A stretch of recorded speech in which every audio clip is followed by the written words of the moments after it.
Move on. It is a phrasal verb. It has three uses.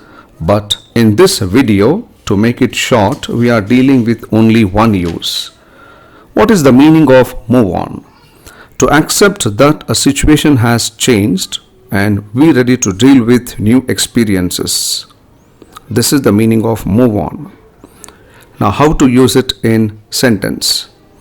Example: he lost his parents in a road accident, and since then he has been finding it difficult to move on.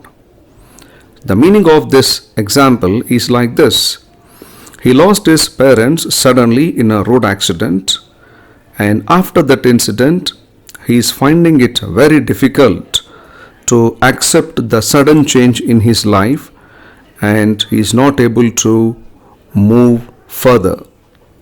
Second example: how long will you be sad about the past? Please be resilient and move on. In this example, we are telling the person not to waste time by feeling sad about the past.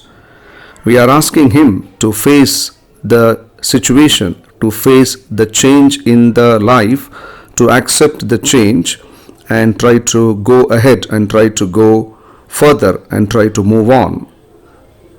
Third example: though his first 5 movies flopped, he moved on to become a superstar. Meaning, his 5 movies flopped, but he did not feel sad about it. He accepted the changes and he tried to move further and he became a superstar. Fourth example: I am sorry, you may lose the job, but don't be disheartened. Move on. She has decided to move on after her divorce. Fine. So keep learning more and more phrasal verbs and improve your fluency. This is J. Balakrishna. Have a great time.